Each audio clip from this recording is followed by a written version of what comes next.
জেলার সাধারণ কৃষকদের সুবিধার্থে মাটি পরীক্ষার কাজ শুরু হলো দক্ষিণ দিনাজপুর জেলা জুড়ে। আদমি প্রকল্পের মাধ্যমে ইফকোর সহায়তায় এই কাজ শুরু হয়েছে ইতিমধ্যেই। মূলত এই পরীক্ষার মধ্যে দিয়ে জমির গুণাগুণ কি রয়েছে কিংবা কি কি জিনিস জমিতে দেওয়া প্রয়োজন, এই সমস্ত বিষয়গুলি পরীক্ষা করবার পর একটি রিপোর্ট কার্ড দেওয়া হচ্ছে কৃষকদের হাতে।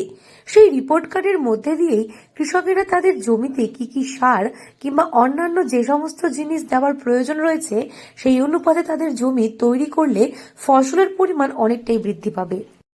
থেকে আমাদেরকে মাটি পরীক্ষা করে দিচ্ছে, সেটা দক্ষিণ দিনাজপুর ডিপিএমও ডিস্ট্রিক্ট প্রজেক্ট ম্যানেজমেন্ট ইউনিটের সাথে কোলাবোরেশনটা হচ্ছে।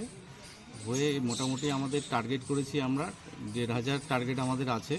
এখন পর্যন্ত 1,000 মাটি কালেকশন করা হয়ে গেছে। আমরা মোটামুটি 15 দিন আগে থেকে মাটি কালেকশনের প্রসেসটা আমরা শিখিয়ে দিয়েছিলাম কৃষকদের দিয়ে মাটি কালেকশন করা হয়েছিল। সেই প্রসেস হওয়ার পরে এখন ফিল্ডে এসে মাটি পরীক্ষা হচ্ছে। আর এনারা ইফকোর তরফ থেকে প্রতিদিন 30টা করে স্যাম্পল ওরা টেস্ট করছে। মূলত জেলার কৃষকেরা মাটি পরীক্ষা না করেই দীর্ঘদিন ধরে বিভিন্ন ধরনের সার প্রয়োগ করে আসছে। এর ফলে যে সমস্ত কীটনাশক সার কিংবা ওষুধ প্রয়োজন নেই জমিতে, সেই সমস্ত জিনিসও দিয়ে দেওয়ার ফলে মাটির গুণাগুণ অনেকটাই নষ্ট হতে বসেছে।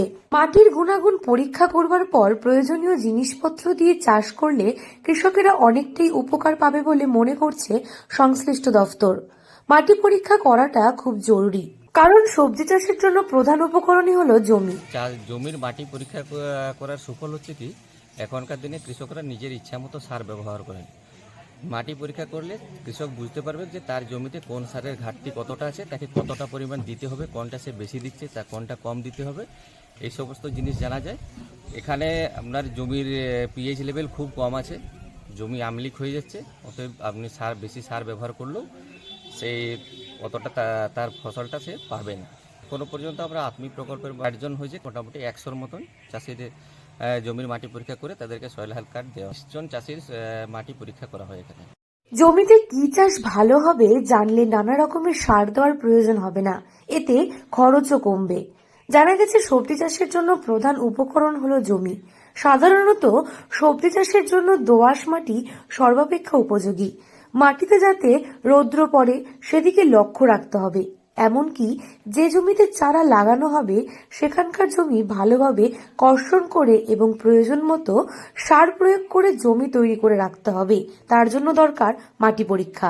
এটা আমরা প্রথমেই সয়েল টেস্ট কালেকশন করার সময় মাটি যখন কালেকশন করা হচ্ছে তখন ধান চাষের জন্য 6 ইঞ্চি ডেপথের মাটিটা নেওয়া হচ্ছে।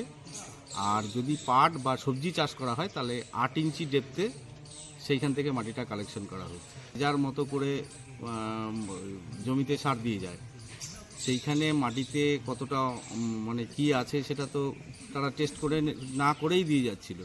তো এই টেস্ট করার ফলে মাটিতে যেটা ঘাটতি আছে, কোনটা প্রয়োজন হলে কোনটা দিতে পারবে, সেইটাকে পরিমাণ মতো তারা দেখে রিপোর্ট কার্ড দেখে তারা দিতে পারে।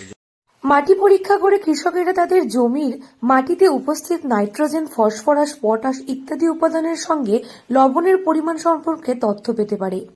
এমনকি মাটির পিএইচ স্তরও দেখায়। মাটিতে যে পুষ্টির অভাব রয়েছে তা পূরণ করে মাটির উর্বরতা বৃদ্ধি করতে পারা সম্ভব হয় এই মাটি পরীক্ষার মাধ্যমেই। দক্ষিণ দিনাজপুর থেকে সুস্মিতা গোস্বামী রিপোর্ট, লোকাল 18 বাংলা।